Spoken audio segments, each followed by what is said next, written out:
He studies politics and political economy, parties and elections, and also state formation. He's become fascinated with Lebanon in the last few days, although I don't think he's quite figured out our entire political system yet. Neither have I, actually, being here all these years. He's the author of several books. The most recent one is called Passion and Preferences, William Jennings Bryan and the 1896 Democratic National Convention. That's from 2008. The American Ballot Box in the Mid-19th Century. That's from 2004. The Political Economy of American Industrialization, 1877 to 1900. That's from the year 2000.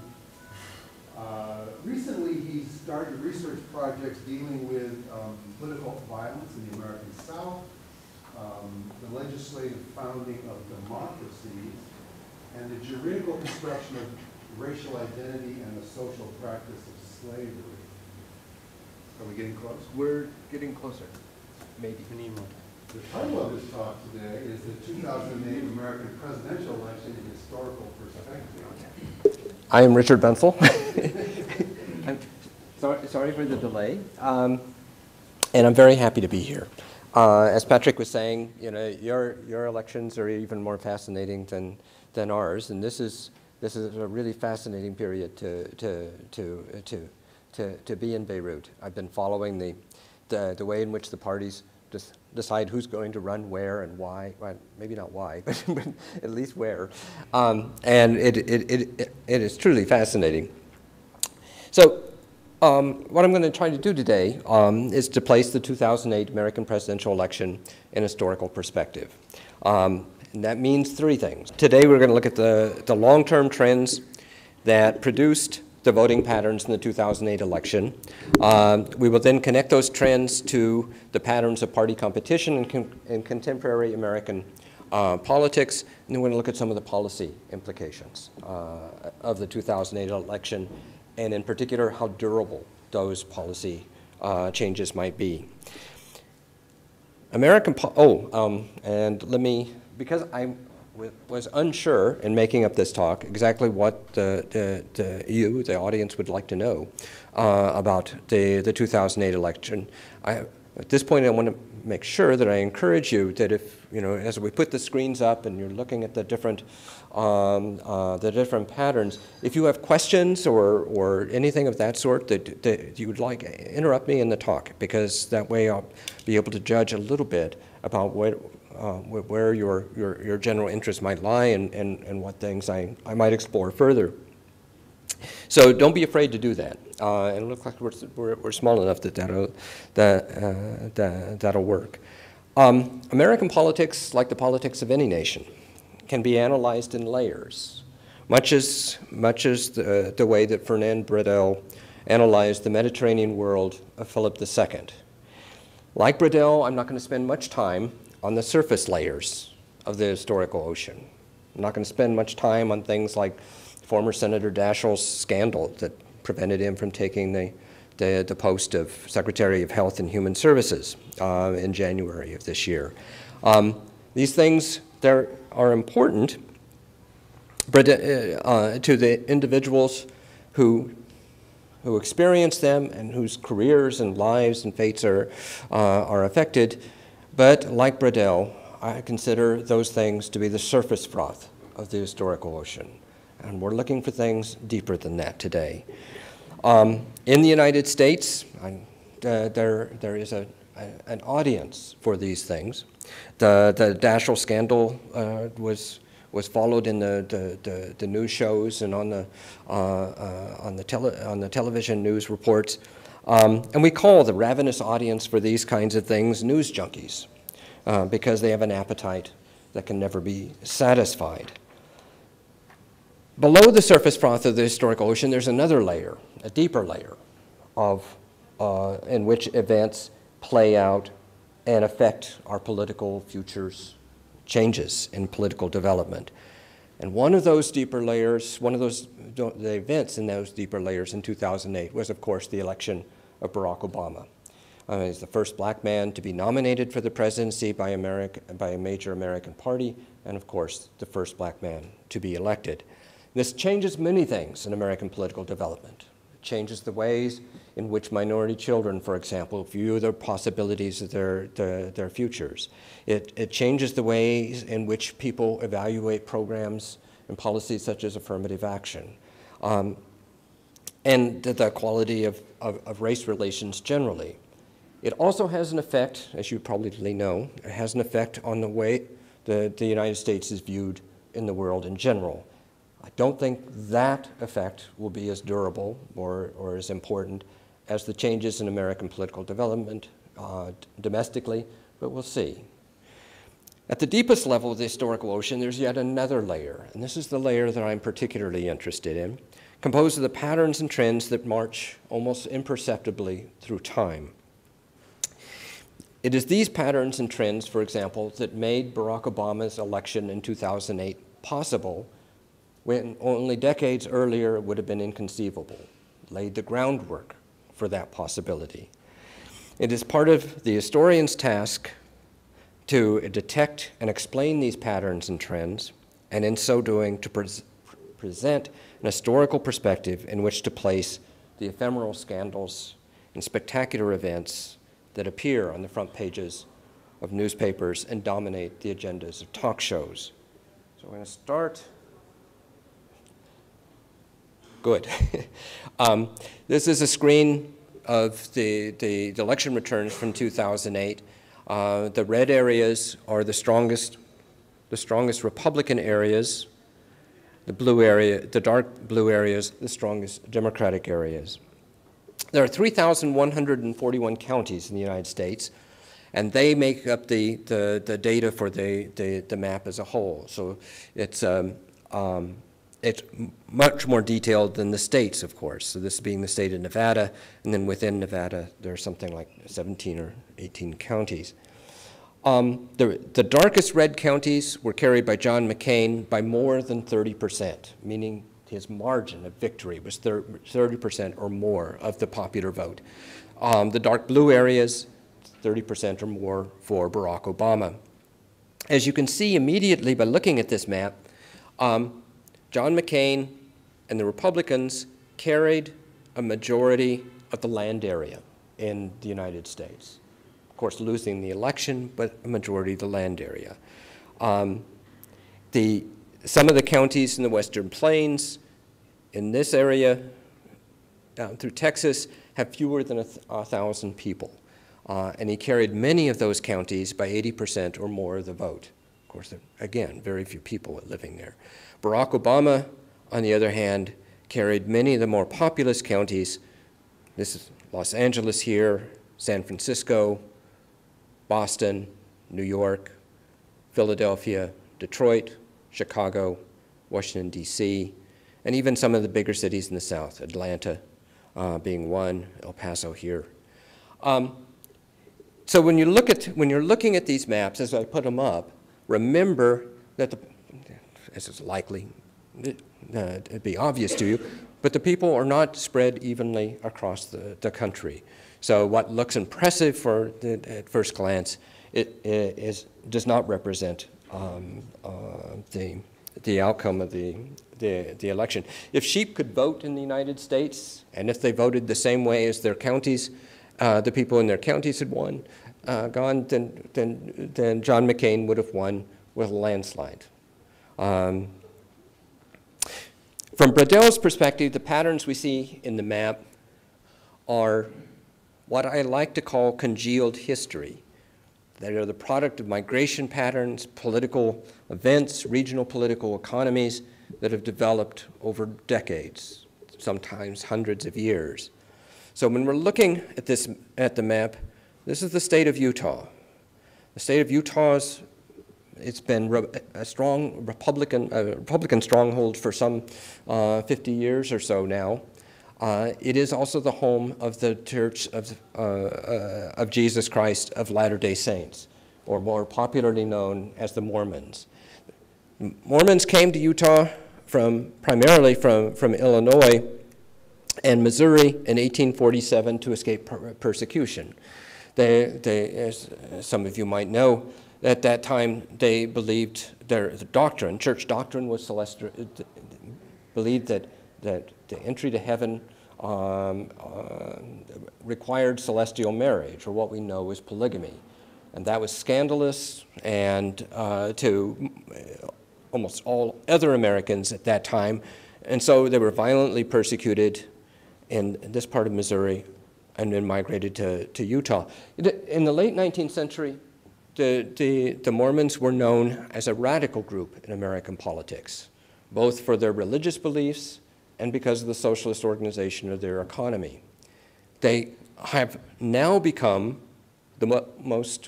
one of 2 or 3 most conservative groups in the United States.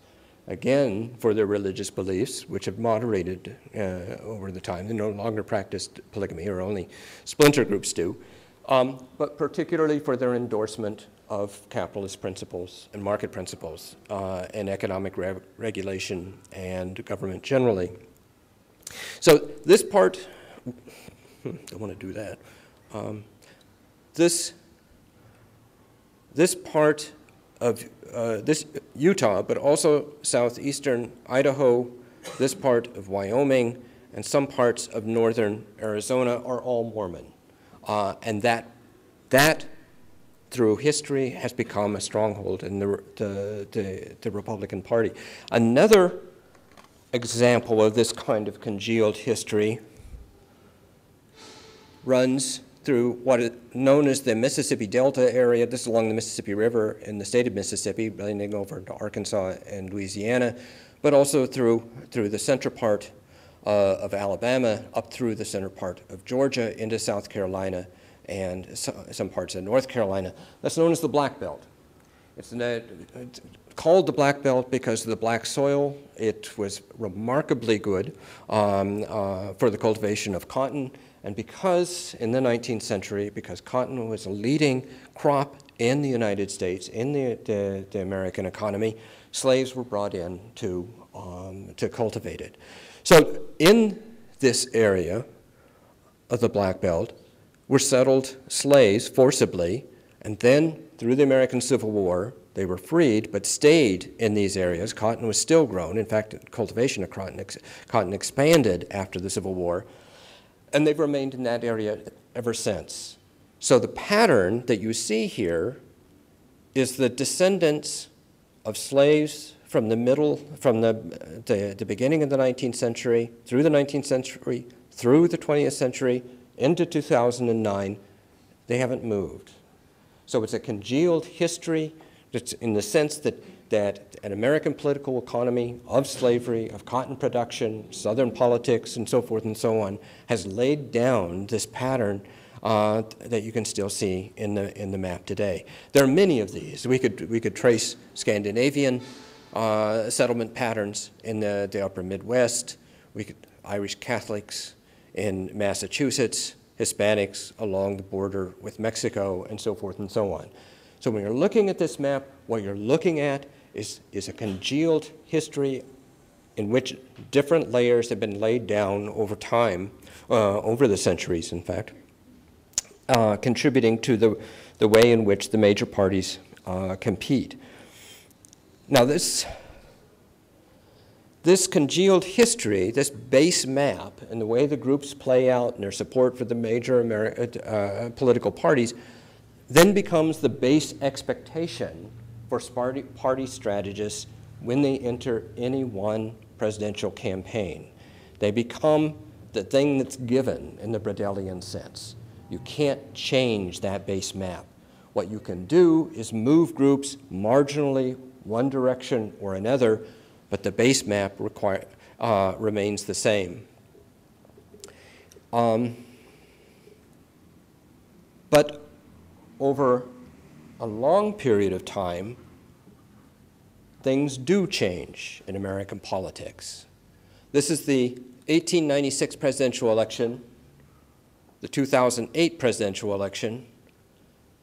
The blue areas in this map are Republican. They were states that went for the Republican candidate, William McKinley, in 1896. These are the blue states in the 2008 presidential election. They went for the Republican John McCain. Red areas went for William Jennings Bryan in 1896, the Democrat, and for Barack Obama in 2008. Now, when you're looking at those two maps, it should be clear to you immediately, the pattern is almost the reverse. So over this period of 112 years, the two major parties in the United States have almost reversed position, with the strongholds for the Republican Party in 1896 becoming the Democratic strongholds in 2008, and vice versa. So one of the things I want to do today is suggest why that has occurred, how it has occurred, and then to treat those the long-term trends that moved the parties into these opposite positions as being one of those one of those things that we have to take for granted or project into the future. Before leaving this map, this may be familiar to you, but I think we need to explain it now. Each of those numbers, the 15 in Texas in 1896, is the number of electoral votes that the states had in 1896 and 2008. So when you're looking at this, Texas had 15 in 1896, has 34 today. Now, the number of electoral votes is determined by population, so it changes, and because the U.S. House of Representatives, the representation in the U.S. House of Representatives is determined by population. Each of these numbers represents the number of members in the U.S. House minus 2, because every state gets 2 electoral votes for the number of senators. So that means 2 senators, at least 1 member, 1 representative in that U.S. House. You must have, each state has at least 3 electoral votes. You can see Wyoming has 3 here. That's 3 112 years later. But some, it didn't grow much. Some did, though. So the state of California had 8 and 1 had 9 electoral votes. They were split in 1896 because the election result was split, but has 55 today. So the 55 is 53 members in the U.S. House of Representatives plus 2 senators, and here would have been 7 members in the House of Representatives plus 2 senators. Now the way this change, of course, changes the way in which the party strategists focus their attention. Because what you need, yes, in the Electoral College, which has 538 electoral votes, and this is the electoral count in 2008, in the Electoral College, in order to be elected president, you need a majority of those electoral votes. That means you need 270. So in 2008, Barack Obama won 365 electoral votes, John McCain 173. It looks like a landslide, was a landslide in the Electoral College. In the 1896 election, there were fewer electoral votes because the House of Representatives was smaller, but McKinley won similarly a landslide. Now, as you just for a moment to look at how those changes project out, if McKinley states in 1896, the states he had won, had the same number of electoral votes as they do in 2008, the number of electoral votes would have gone up 9, but those for Bryan would have gone up 50. It would have been a closer election, wouldn't have changed the outcome. The same thing if we project backwards from 2008 to 1896, so the states that Obama won having the electoral votes of 1896, the race would have been closer, but it still would have been a substantial victory for Barack Obama. At the very end of today's talk, we'll talk a little bit about the way in which the 2010 reapportionment will affect the race in 2012. What we're going to do is take a look at some of the, this is the 1928 and 1960, a comparison of the 1928 and 1960 elections. This demonstrates the continuity, more or less, the continuity of American politics between 1896 and 2008. 1928 and 1960 are the 2 years in which the Democratic Party nominated a Catholic for president. The first time was in 1928 with Al Smith. 1960 was John F. Kennedy. These are hard tests for that continuity because many of the Southern white Protestants rebelled against the party nominee and voted for the Republicans. In other words, they took themselves out of the party coalition during that election and then returned in 1932, did not return in 1964, but we'll talk about that later. But by and large, the pattern doesn't change. You can see the Republican areas, as was the case in the McKinley-Bryan election, are still in the Republican areas are still in the North and the West, and they're still primarily that way in 1960. So there's a great deal of continuity between 1896 up until 1960, and then the pattern radically changes. I want to take one more look at the 1896 and 2008 elections. Now these maps are not by state, they're by county, and they show, by comparing the county patterns, you can see that by and large, where even down to the county level, where the Republicans had been strong in 1896, they were now weak in 2008. These areas that are yellow are also Bryan counties. They're also Democratic counties. But his vice presidential candidate was different in those states, so they colored him differently. Now, so the question is, what has reversed the position of the two parties over the last 112 years? And the short answer to that question is the Civil Rights Revolution. The next question you asked, what was it about the Civil Rights Revolution that had this major effect on American politics?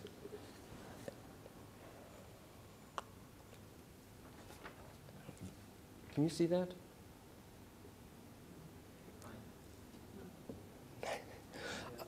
Well, let me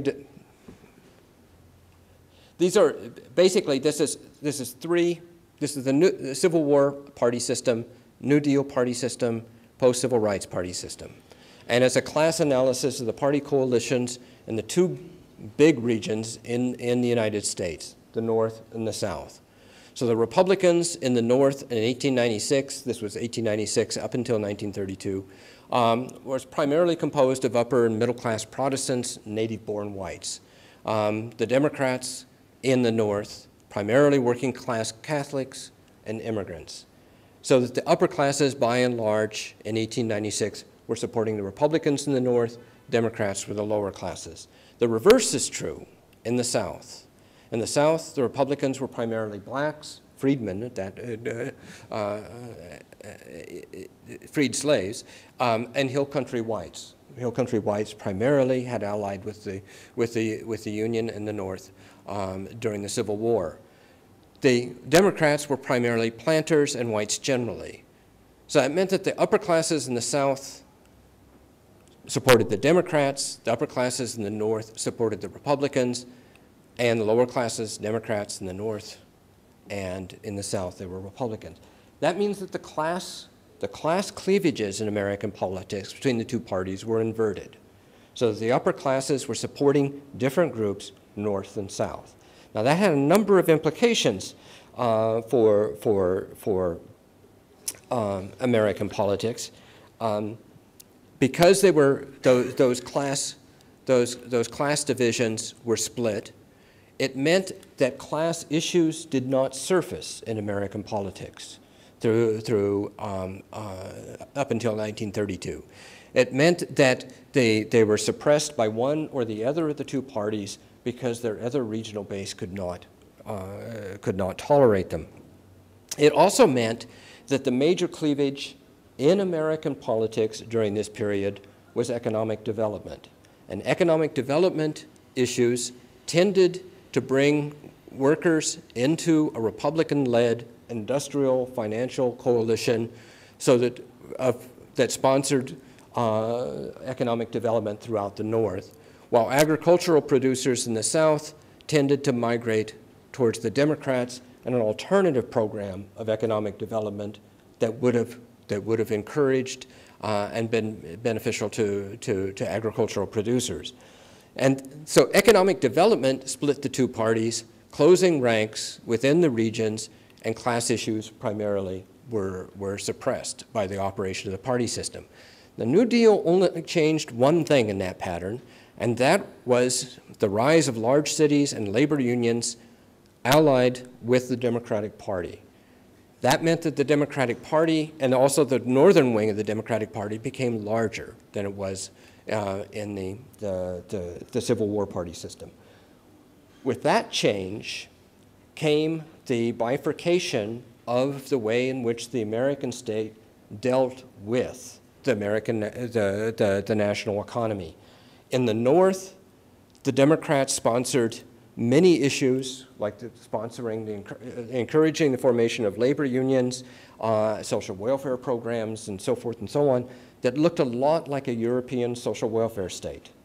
In the South, through Congress and through the executive branch, they kept those the class implications and even those programs themselves out of the segregationist South.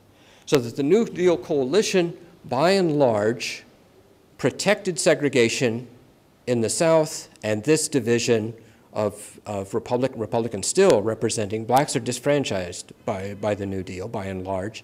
But the class system was still an inverted class system, but instead of the pattern with the Civil War party system where the national state was not committed to class issues, in the New Deal party system, the American state was committed to class issues in the North while protecting the Southern segregation in the South. The Civil Rights Revolution changes all of that. The Civil Rights Revolution comes the Voting Rights Act of 1965. Southern blacks are enfranchised. Southern whites move en masse into the Republican Party.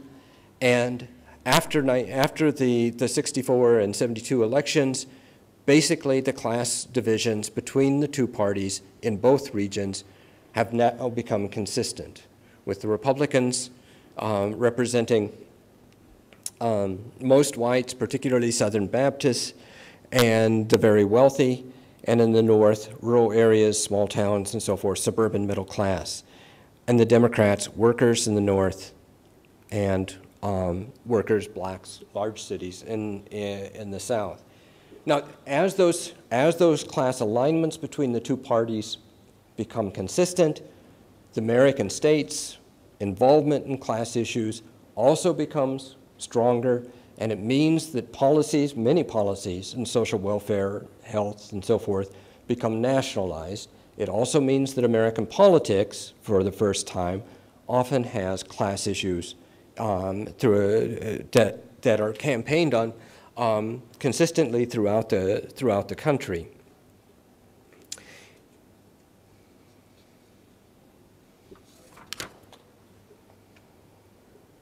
I should say one other thing about this New Deal party system. This was basically a detente in the Democratic Party between the northern and southern wings. The northern wing being committed to civil rights, to social welfare issues, class issues in the North, but also agreeing with their party counterparts in Congress, primarily in Congress, because this is where this detente is brokered, agreeing with them to limit the implications and the operation of those policies in the South. So this is a detente that, when we're thinking about the Brodelian long waves, what happens between the New Deal and the Civil Rights period is that many of the blacks in the South particularly in World War II, but even after that, are moving by the hundreds of thousands, ultimately by the millions, from the South into northern cities.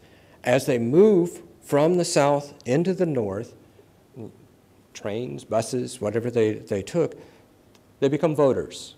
In the South, they could not vote. In the North, they could. So when they arrive in the North, they enter the electorate, and in that way become participants in American politics. One of the first things they want to have happen is they want a civil rights program. And in pressing those demands upon the northern wing of the Democratic Party, by 1960, this had been almost impossible for northern Democrats to ignore.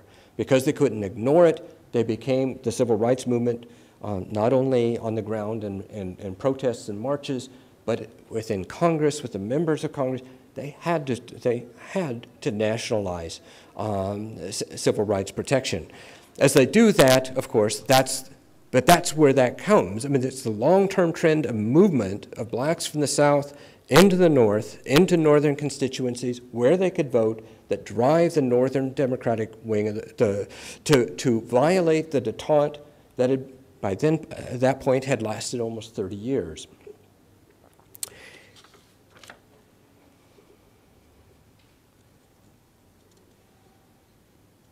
At this point, we need to jump forward and return to the 2008 election. This is a map of the trend map of changes in the voting patterns between 2004 being George W. Bush and John Kerry of Massachusetts, who was the Democratic nominee, and the changes between 2004 and the 2008 election. So when you're looking at these, the darkest shade of blue are counties that shifted towards the Democrats 20% or more between the two elections, which is a fairly large move. The move in the popular vote generally was 10%, so that means about double what the nation as a whole was moving. As you can see, it's fairly uniform, so that you can go from New England through the Midwest, the Plain States, the Rocky Mountain states into the Pacific Coast, and it's almost solidly blue. Almost all those areas and counties shifting towards the Democrats. The one glaring exception is this band of counties running from West Virginia, Kentucky, Western Virginia, Tennessee here, upper part of Alabama, Arkansas, Oklahoma, Texas. This is the Cajun country down in southern Louisiana. But this is the same area that tended to vote against Al Smith and John Kennedy when Catholics were nominated for president as well. It's an area primarily of low incomes, Southern Baptist, high membership in the Southern Baptist Church, the small rural towns, and less educated than most Americans. These voters shifted to the Republican Party. Now, they stand out in this map because of the differences between the two patterns, but the South generally has been shifting towards the Republican Party since, as we saw before, but since 1960. So in some sense, they are just, while they look anomalous in this map, this is actually part of a long-term trend that's been going on for decades. And in that sense, it's a pattern. And almost all of these voters, of course, that are shifting towards the Republicans are white. So the black counties, though some of them have substantial black populations, almost none of them, no blacks are shifting to the Republicans during the last election.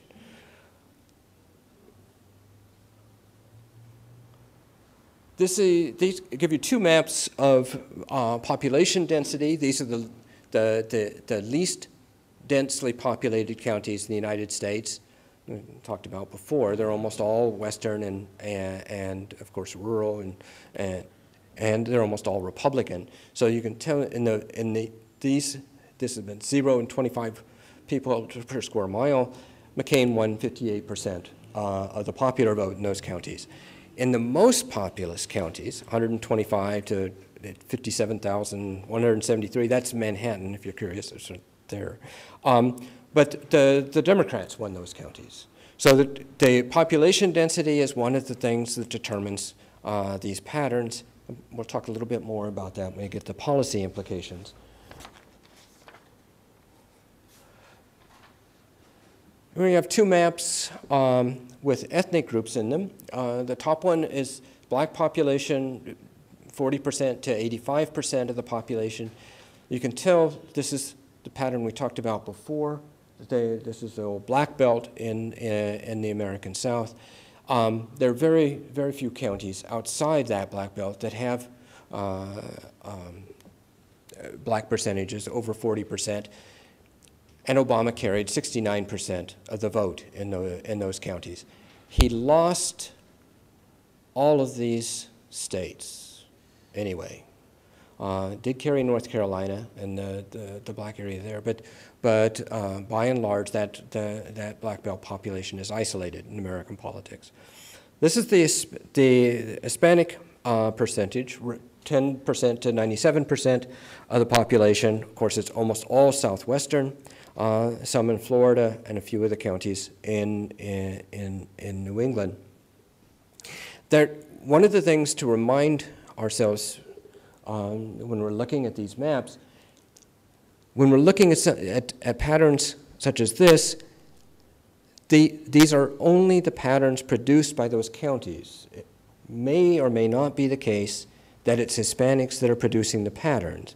We know nationally, for example, that 2/3 or so of all Hispanics in the United States voted for the Democratic Party. And then you could ask, well, how did all these counties go Republican? And the answer is there are many more voters than just Hispanics, and they're voting for John McCain. But it does in those areas that are majority Hispanic, particularly down in the Rio Grande Valley and in this part of New Mexico. This part of New Mexico, this is another part of that congealed history dating back to the 16th century. So the Hispanics that lived there have been there for half a millennium.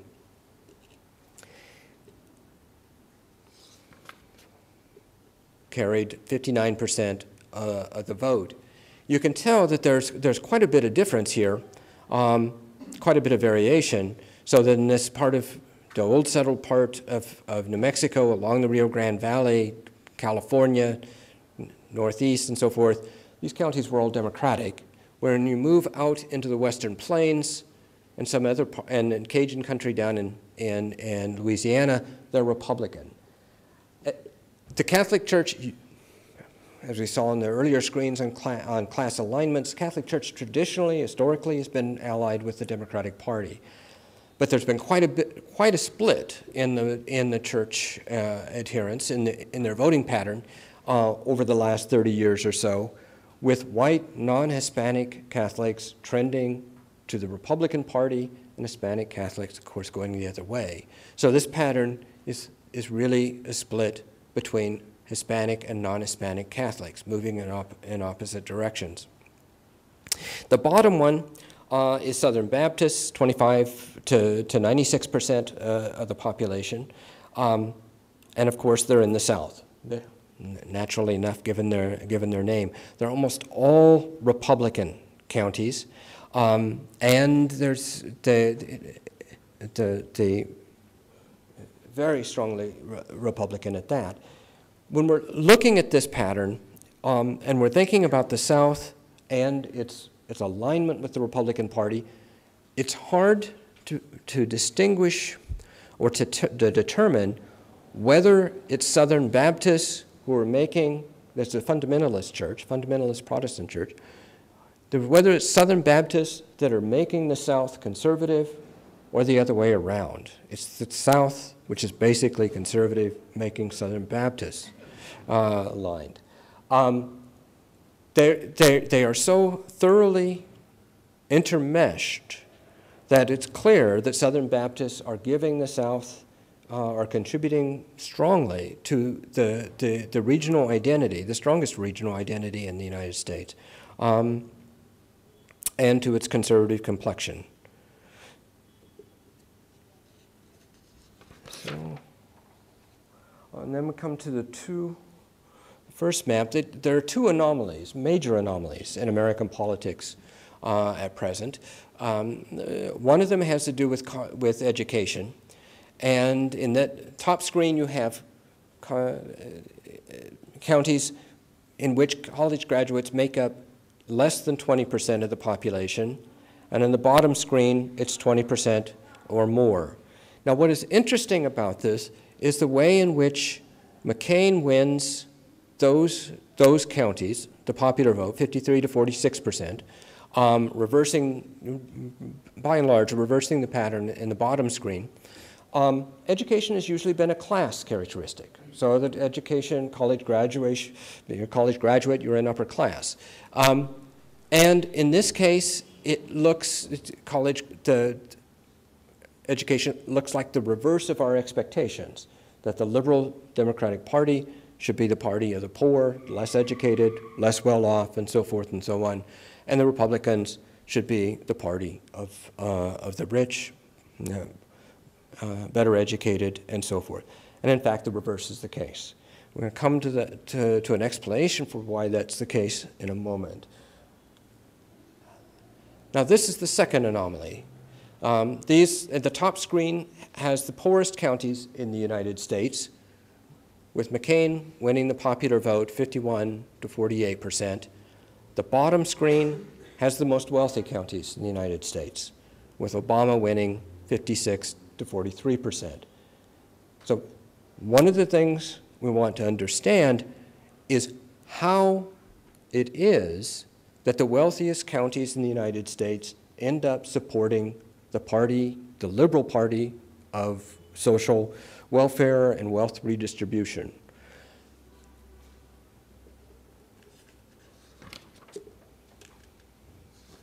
One of the things we know about about individuals in the U.S., from exit polls, from national election surveys, and so forth and so on, is the wealthy, in fact, do support the Republican Party, and by and large, the poorest groups in American politics support the Democrats. So at the individual level, these maps don't make sense. But the way in which people are inserted into their communities, the kinds of political economies and social context in which they live, changes that pattern. So when we go, this is a way of making the individual survey results, showing us that individuals do vote according to class and do support the Republican Party, reconciling that with the community level results. So we imagine for a moment that the United States has only 200 voters. We divide those voters into two groups by individuals, wealthy and poor, and we also divide them another way, vertically, into communities, wealthy and poor. Each of those, the wealthy communities have 100 voters, poor communities have 100 voters, and the wealthy and the poor as groups have 100 voters.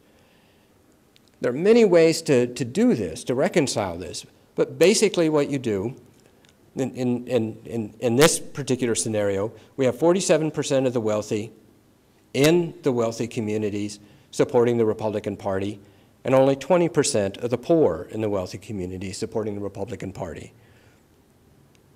It goes up to 80% in the poor of the wealthy in the poor communities supporting the Republicans, and it goes up to 40% for the poor supporting the Republicans in the poor community. So we've got the class alignment correct in both of these communities, in both of them, wealthy and poor. The wealthy are disproportionately supporting the Republicans. We've got the individuals right, 55, 35%, and we've got, reconciling with the maps, we've got the wealthy communities supporting the Republicans less than the poor communities. Now, there are many ways to do this. This looks, we don't have data that we can show that this is exactly what's happening. But by and large, the pattern from the 2004 and 2000 elections, which have been analyzed more systematically, indicate that this is the case. So that what is happening there are a number of implications here. One is this, even though more of the wealthy are now supporting the Republicans than the poor and the wealthy communities, this doesn't look much like class conflict, because they're both allied or aligned with the Democratic Party. The other thing that shows up is, in all of these scenarios, is that the poor and the poor communities are approaching, they haven't passed, but are approaching the support for the Republican Party that the wealthy are revealing or evidencing in the wealthy communities. So that this kind of division is actually closing. On the other hand, this is a very stark division.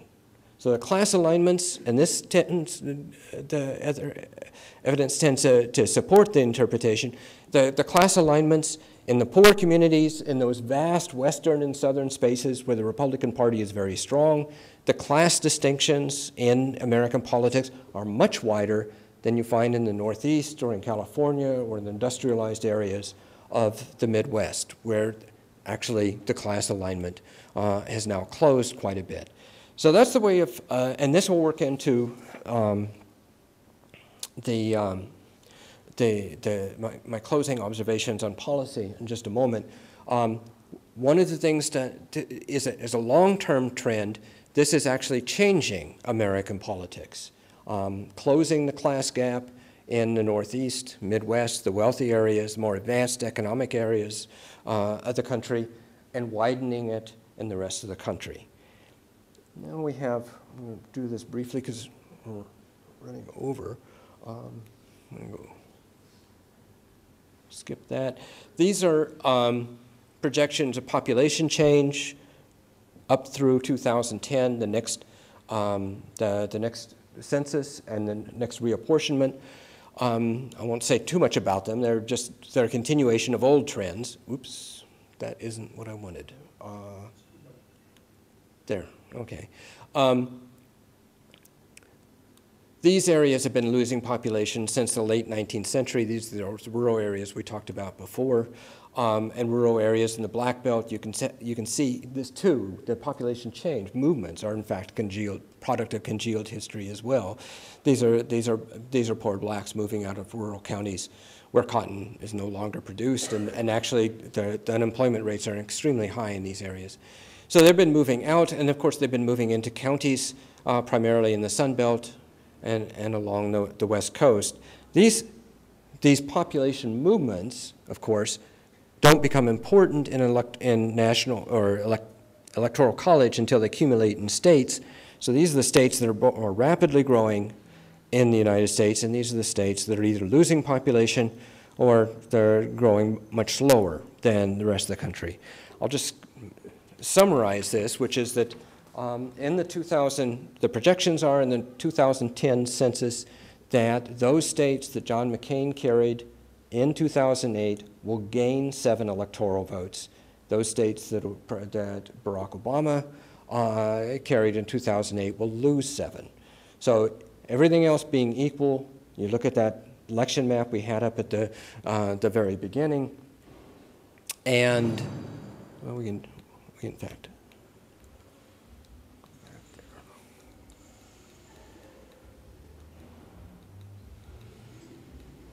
So in this map,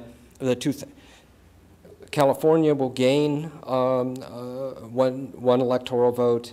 Texas gains 2. Florida gains 1. Georgia gains 1.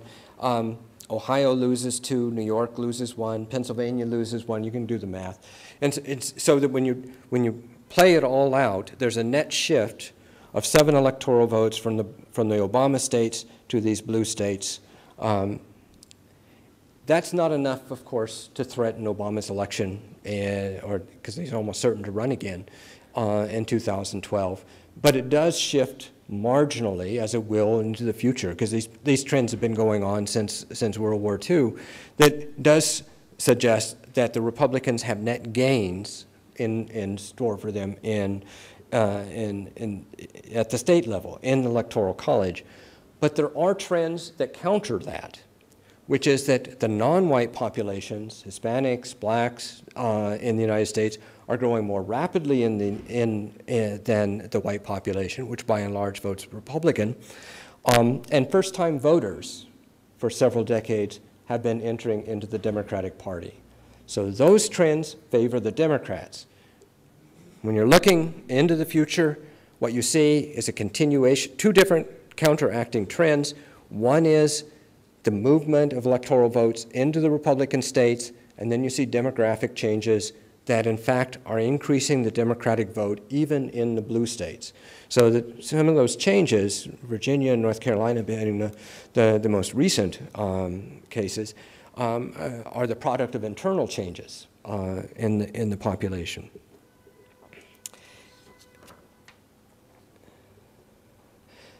Now I want to talk a little bit about the policy implications.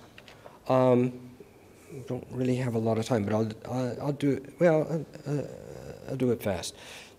Basically, I see in American politics, I'm going to ignore the domestic issues, things like same-sex marriage, school prayer, affirmative action, abortion. I see those are important, certainly important in American politics. They do, in some cases, have long-term consequences, but by and large, I see them more or less as the surface froth of the political scene. What I'm more interested in is the commitments of the parties to the political economies that generate the coalitions that we see in these maps. Now, in looking at those deeper trends, or what I believe are stronger long-term trends, there are two basic orientations that underpin these coalitions. Those orientations have to do with the insertion, the relations between the United States and the rest of the world. Now, on the one hand, we have a globalization policy complex that combines free trade, diplomatic negotiation, participation in international organizations, comparatively relaxed restrictions on immigration, and fairly open policies toward the international flow of capital. Basically, that globalization policy complex is something, the policy implications of that complex are to encourage or increase the porosity of national borders, to make national borders for the United States less important. And so one of the major implications of that policy complex, which I think undergirded Barack Obama's coalition, explains in part the reason why those class cleavages in the Northeast, the Midwest, and the West Coast have decreased. There's basically an economic development coalition, and basically the orientation is one in which Obama's victory encourages diplomacy over force, openness over closed, and so forth. The Achilles heel, the weakness of that policy coalition, is its weak commitment to nationalism. And that is the strength, that is one of the major points or major strength, emphasis for the Republican Party. So the Republican Party, in fact, we can call it that a nationalist policy complex that's in competition with the globalization one. It combines trade protection, restrictions on immigration, a heavier reliance on the unilateral use of military force in international affairs, a reluctance to participate in international organizations, a more skeptical perspective on the relaxation of national controls on the movement of capital. Basically, those are policies that allow the United States or encourage the United States to stand alone in international affairs. They're the kinds of things that, if you're looking for symbolic evidence of those kinds of policies, the massive fence that we know that the United States is now constructing along the southern border with Mexico is one of those symbols. Another one is the disproportionate number of battle deaths in Iraq and Afghanistan that come, the soldiers who are dying come disproportionately from those rural counties in the south and west, and less so from the Democratic counties. In other words, there's a cultural and ideational attitude that overlays this policy complex. It isn't just economics, it's also culture and ideation. Nationalism is something you feel. The Republicans, by and large, have historically a strong commitment to free trade and the movement of goods and capital. That's still in evidence, but if there's one party that moves towards trade protection and more restrictions on the flow of capital, it'll probably be the Republicans. The Democrats, on the other hand, have historic commitments to industrial labor. The auto workers right now in General Motors and so forth are campaigning for subsidies and help from the government, including trade restrictions on auto imports to save their jobs. The Obama administration, historically, out of that historic commitment, is paying at least lip service to those pleas. But by and large, and the auto workers used to be in this globalization policy complex. Coming out of the World War II and through the 1950s, they were an advanced economic sector. They were a charter member of that policy complex, but no more. So I think what we're going to see on the Democratic side, that if there's change in these things, the Republicans are going to move towards trade protection and a more closed economy. If, on the other hand, the Democrats will probably move towards a more favorable attitude towards the advanced economic sectors. These are stresses that move. In other words, the two-party, when we're thinking about these long waves of history that are moving the parties between these two great patterns, the one that's being reinforced is increasing Republican commitment to the policies down here, and Democrats, the policies along the two shores.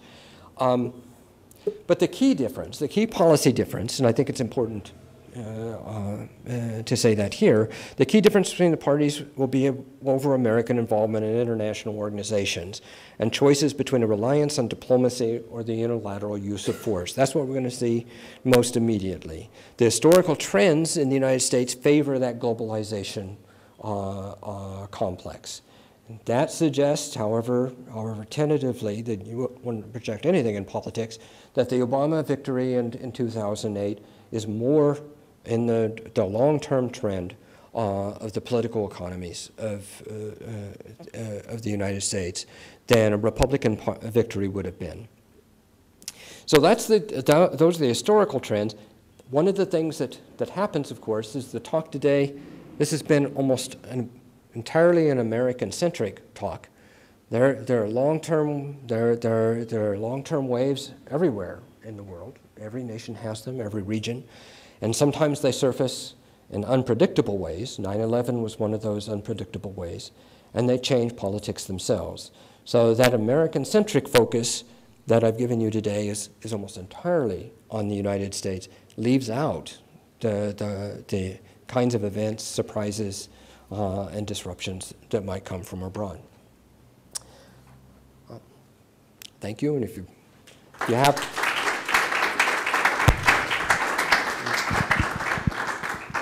Do you have any questions? I'm sorry.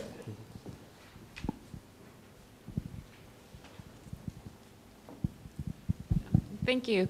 You mentioned that you had come to the role that education plays in determining voting patterns. Could you expound on the reasons behind that? Yes. Let's get to that.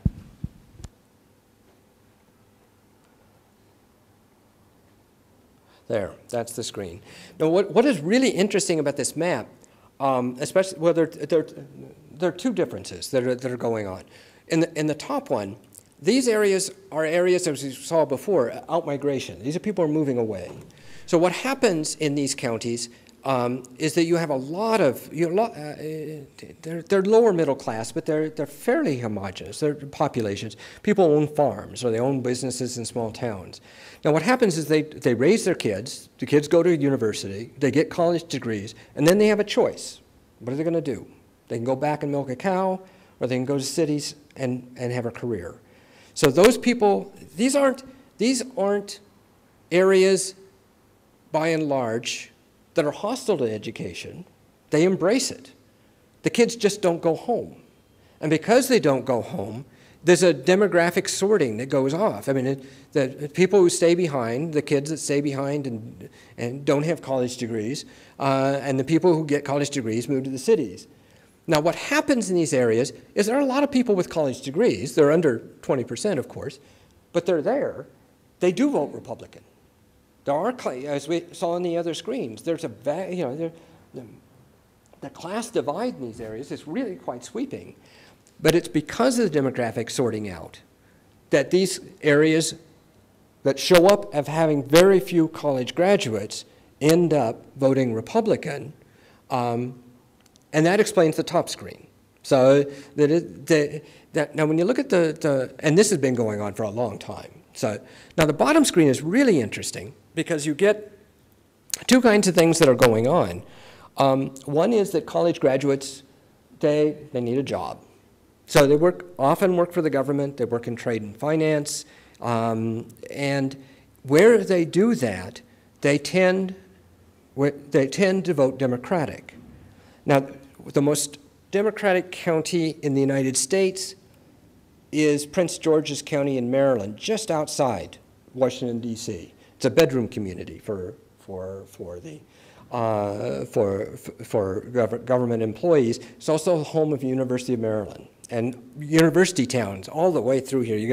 You can see them. There's Dane County, University of Wisconsin. There's my own county, Tompkins County in upstate New York. University counties are always, almost always, Democratic as well. Prince George's, almost 90%, there were something like 500,000 people in the county, 90% of them voted for the Democrats. When you look at other counties, however, where there are neither government employees nor government is not a big part of the economy, they vote Republican. So you get a split within those. And that ends up producing, you can see the split here, the northeastern counties particularly, and around Washington, D.C., all up and down, this is the high-tech areas, of course, as well, voting Democratic. And then the interior, they're aligned, they're not the advanced sectors in the economy, they're not high government employment areas, and they're not university towns, and they vote Republican.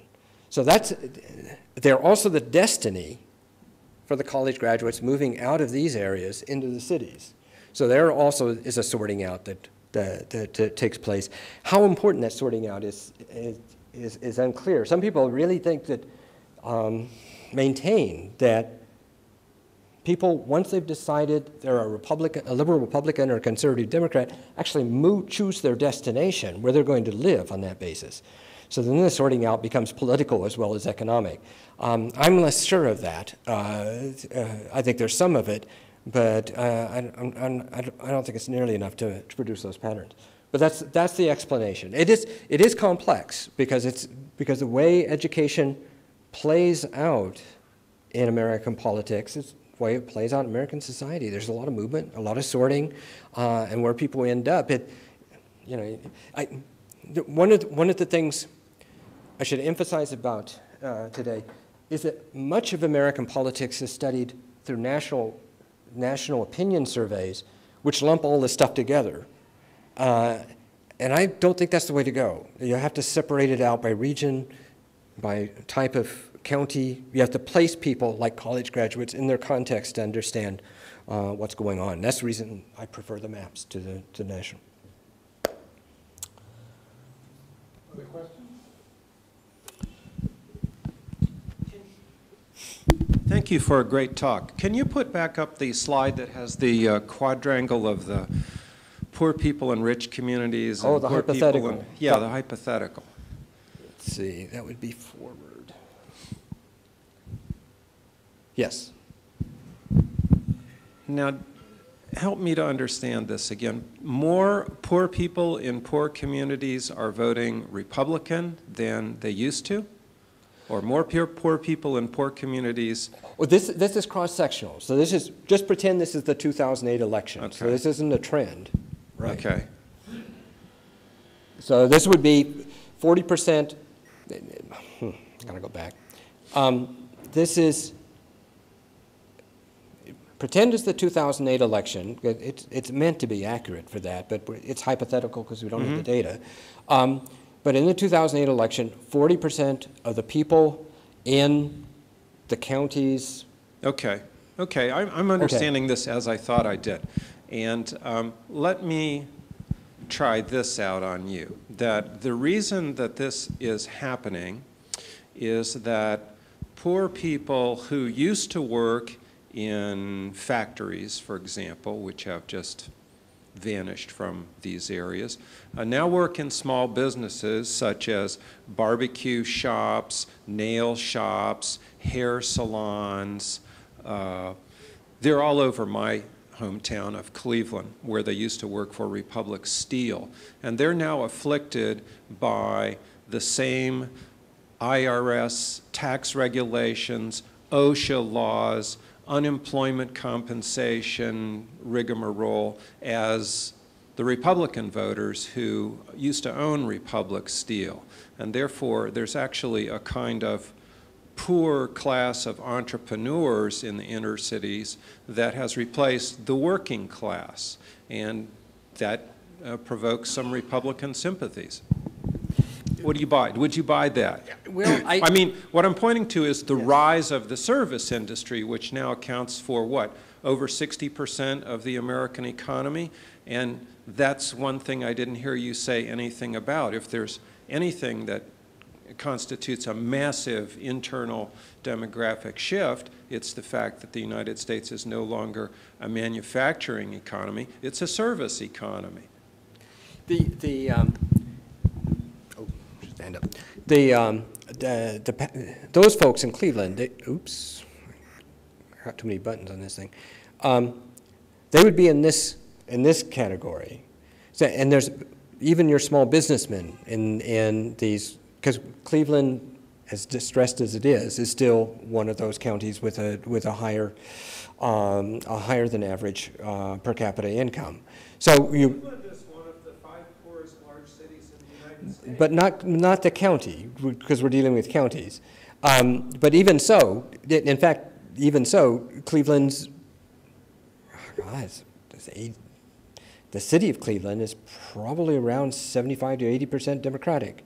So there isn't much room, I mean, for your scenario. What I do think is happening here, I do think the service economy makes a difference for all the reasons that we would see probably at the middle level of these changes. The mobilization of voters. Labor unions did a lot for mobilizing voters and conceptualizing their interests in class terms and for promoting policy and consolidating policy demands that gave them an identity and a purpose and a cohesiveness in politics. And service industries don't do that by and large. But aren't the largest unions now the service industry unions? But they're exactly the kinds of service unions that I see as converging with their sector interests. So it's the health unions, the state and federal employee unions, all of those, and teachers unions, all of them have converged with the Democratic Party, particularly with their government employees, and become very strong in pillars within the party. There's a convergence of interest there. They're all promoting the same goal. It's a little bit like the United Auto Workers and advancing industrial interests in the 1950s and early 1960s. The problem was that that's no longer the case with the auto workers, so that you end up with them falling out of the Democratic coalition anyway. Now, the kind of thing you're talking about has always been there. I mean, it's been the kind of the argument about farm workers and why native-born farm workers in the United States would vote with their employers in ways that industrial workers would not. No, those things are there too, and they're important organizing forces. But I don't think that's the major reason. Remember, these are regional changes. The service industry growth is national, so the regional differences we're looking at are ways of breaking that up. Yes, you do. It's the same. I mean, there are no nail salons out there in the middle of Wyoming. These are industries that depend on a certain density of population. if you look at the way, there's no manufacturing at all in those counties. What you do have is a kind of light, okay, grocery stores, you have gas stations, you have the kinds of light industries that go on in those counties, but they are a smaller proportion, right? I buy that, but then that's built into the patterns as well. It's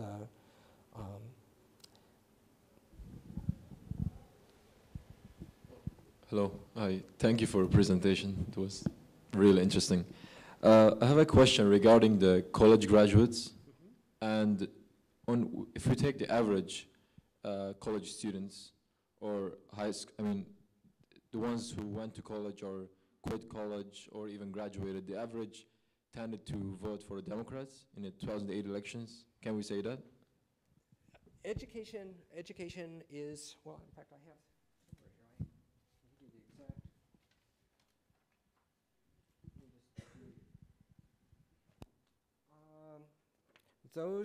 Those voters who did not finish high school voted Democratic 63% of the time.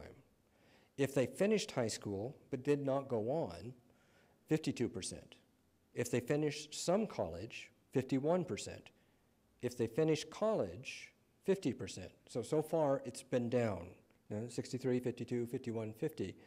But postgraduate, getting your BA, but going on to earn an advanced degree, 58% voted Democratic. So when you reach the highest educational levels, it reverses. So it's a sort of an skewed U, going down gradually and then immediately taking a jump at the very top. Did you want to? Yeah, I understand that. But like the youth, the American youth, the ones in college and college graduates, so tended to vote more to the Democrats in this election, the last election, 2008 election. Yes. So if we relate it to the international policies, the key policy difference, the American involvement in international organization. So these people, the ones who are in the college now and the graduates, are interested in international organizations more. Oh, whether there's a Drake. And they don't have that interest in the nationalistic, the Republican. It's really complicated. Yeah, go ahead. Did you do it? It feels like the new generation, the future generation, they are less nationalistic, or. I think that's for those in college. I think that's right, and certainly the foreign policy was a major issue in 2008, and a very visible one.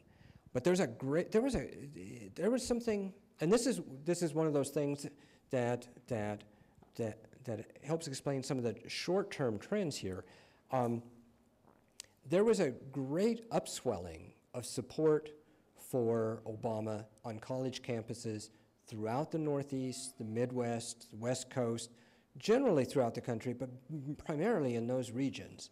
But it wasn't limited just to those college campuses. All over New England, I think the shift to Obama was sort of a positive vote on race. It was, let's put this behind us kind of thing. And I think for younger voters, that was a big part of it. And especially in those regions. I think that the policy, in other words, what I would do is separate out a little bit the short-term reasons why people voted, which I think we're all in the same direction, but with the long-term consequences. So they end up, foreign policy is important to them, and certainly Obama is in the right place and so forth for that. But some of those short-term reasons we will see evaporate. But if everything goes right, they will evaporate by 2012. Race will not be as important in the next election, and that sense of let's put this behind us won't even be a question in American politics in the same way. And I think we'll see some people, not necessarily the young, but I think some of the older voters in New England and the upper parts of the Midwest and so forth will actually reconsider and vote, quote unquote, naturally, meaning there'll be some reversion to the Republican Party. So when we look at those trends, let's see, which way do I have to go for the trends? I think back. No, yes. Some of those trends we see here, this is the Red River Valley, Scandinavian, very, traditionally has been some insurgency in social democracy. That's Wisconsin. So some of these areas, I think, look, if everything else is equal, I think we'll see some of those areas go back towards the Republican Party, not massively, but some, because I think there was a surge, a pro-surge for Obama. Just as these people were voting in part on race and race prejudice in a negative way against Obama, I think you're going to see some of, there was some of that well, called pro-black, but voting on the part of whites in those areas. And I think the young were really susceptible to that. I mean, there's always been an idealism among the young. And this was a campaign in which idealism, in the sense of race, foreign policy, in terms of just social justice and things, generally was very powerful motive. Well, the young grow up, and some of them will become conservative. I mean, it'll take a while, but they will do it.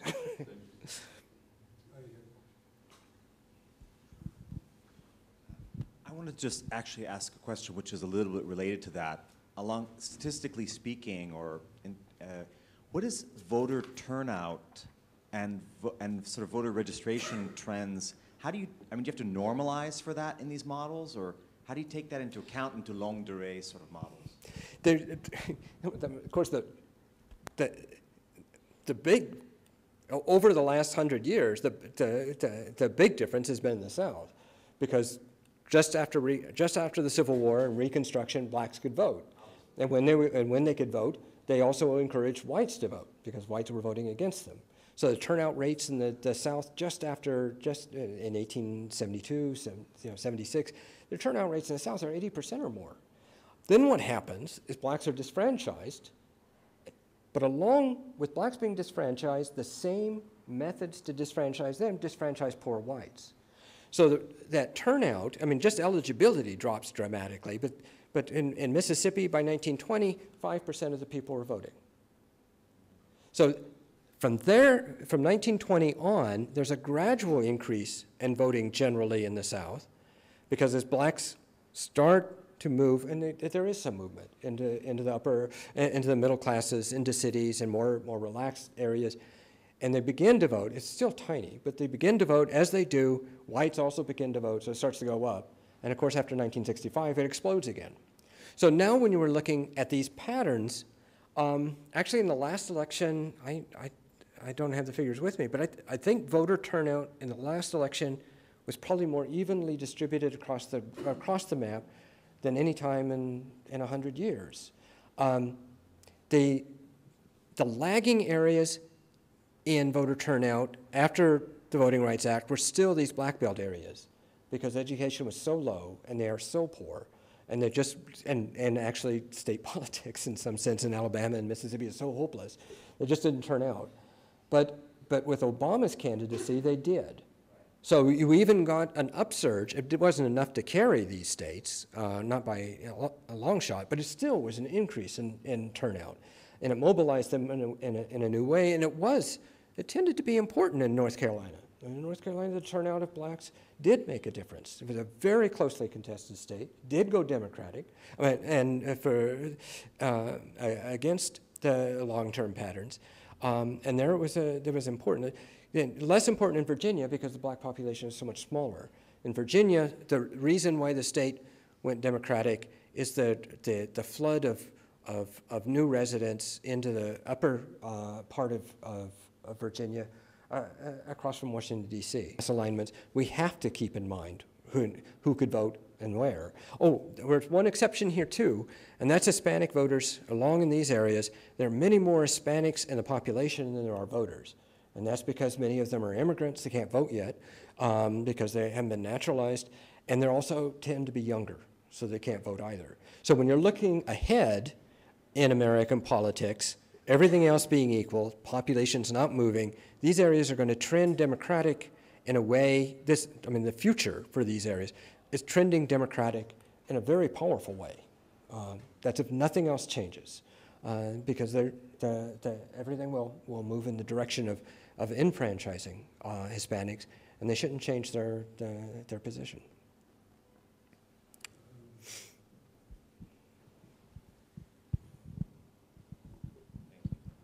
You touched a little bit on my question in terms of the Hispanic vote and that being a key voting demographic and the way that the pattern can switch, because if I'm not mistaken, in 2004, the majority of Hispanic voters supported George Bush, and in 2008, they supported Barack Obama.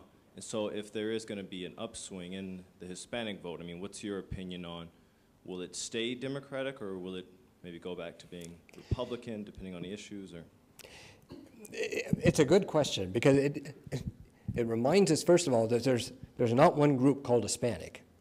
So if you're looking at Hispanics in this part of Florida, Miami and Palm Beach and so forth, they're Cubans, and they vote Republican, and they'll be there until Castro and the communist regime in Cuba disintegrates, and they can go home. So those groups are in the Republican camp.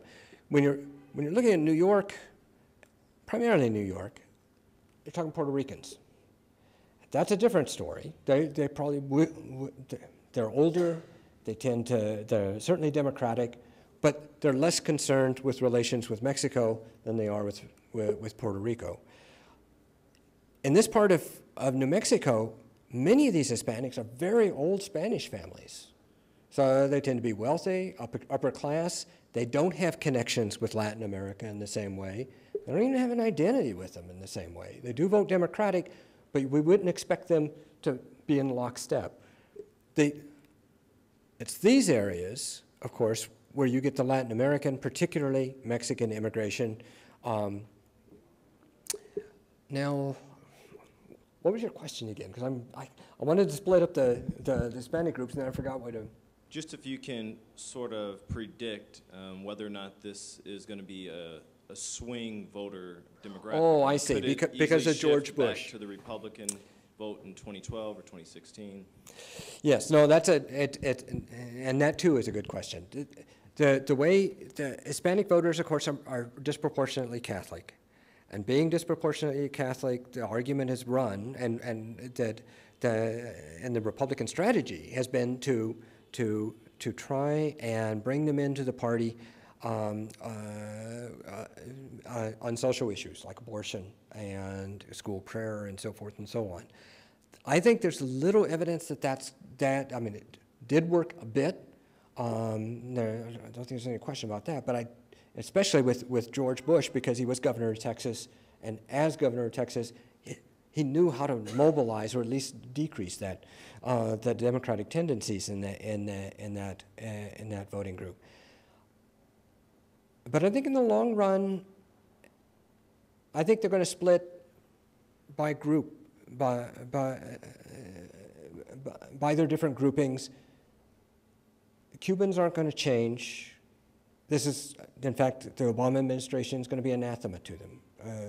I mean, who's to know? But my guess is that we'll reopen trade and contact with Cuba over the next 4 years, and that will certainly tie that group down. The other groups, I'm not sure, because of the political economy of these areas particularly, should be trending with the Republicans, but that's not true in Los Angeles or in the East or in the Western Seaboard. I think Hispanics, they're a diverse group now. I think they'll split. As with everything, I'm very hesitant. I mean, the historian in me says, "Don't try that," but it's the political scientist in me says, that's our job. My guess is they'll split. What about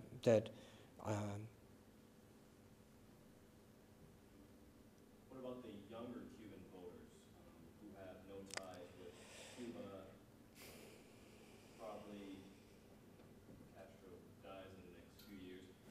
never even heard of a speech from him. I mean, how do you?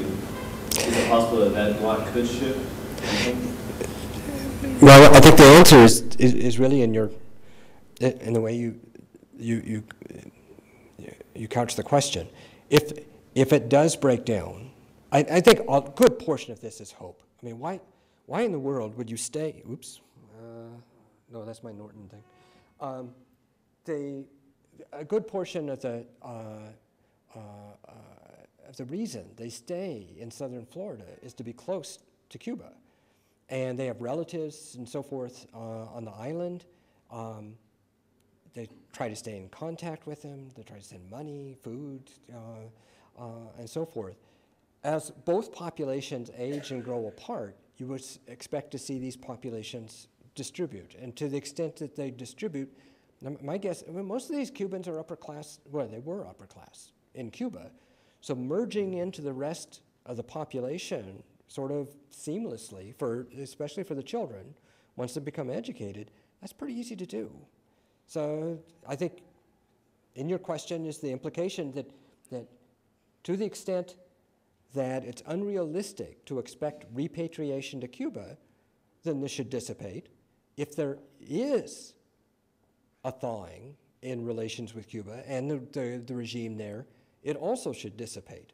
The only thing that can keep Cubans voting radically conservative on foreign policy issues in southern Florida is where there's hope, but it hasn't happened yet. And they've been waiting a long time. This is almost half a century. So it's been through two or sometimes, well, 2 generations at least. Yeah, but I think the implication is it's going to end, and I think that's right. The last question.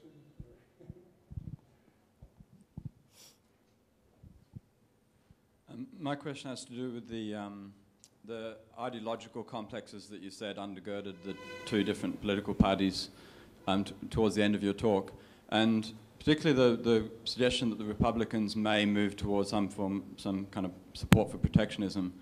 Because there's no guarantee, is there, that those ideological complexes will remain aligned within themselves necessarily. I mean, so in the recent election, it seemed that the Republicans had a problem with reconciling big business Republicans and conservative religious Republicans and Western libertarian Republicans.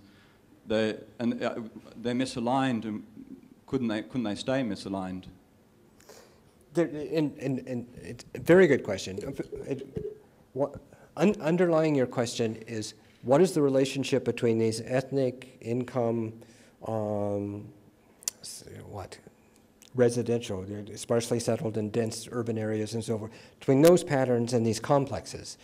And those kinds, this is part of what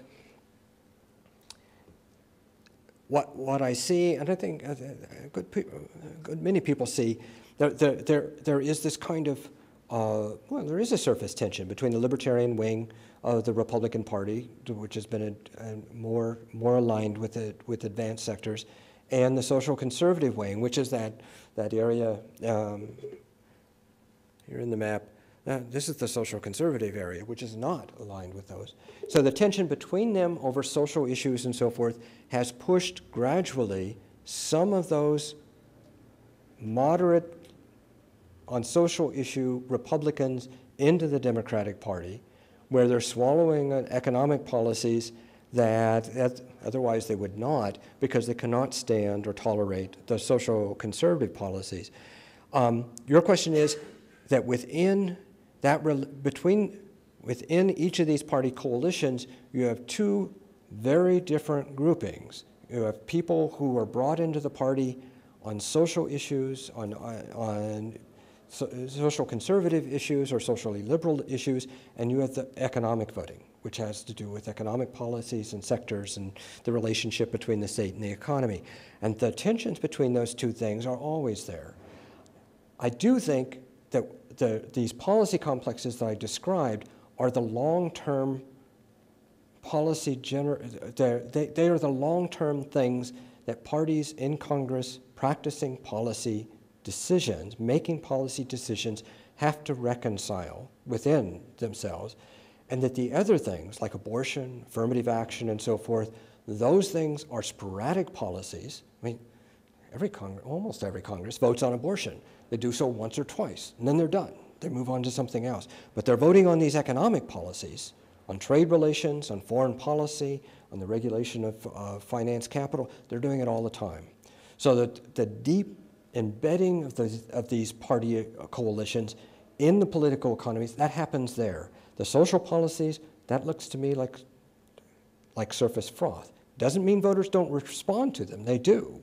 But it does mean that they're less important over the long run to the direction American policy will take. The interesting thing about the Republicans and the Democrats is that in the short term, and I think to some degree out, because this has also been since the New Deal, the general orientation in American politics, both of these parties have commitments to a free market and trade and capital.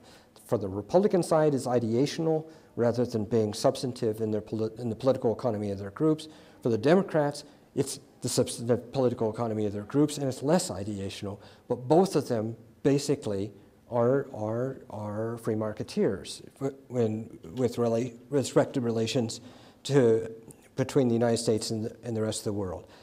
It's now, if one of those groups moves to a protectionist stance, I think it will be the Republicans, and it will be, in part, a response to these groups.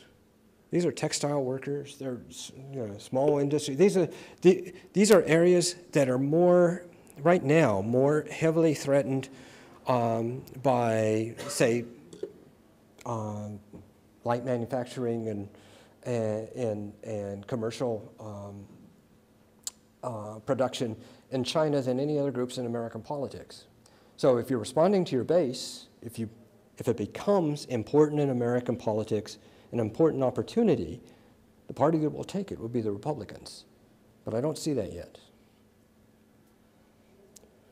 Thank you very much. Thank you.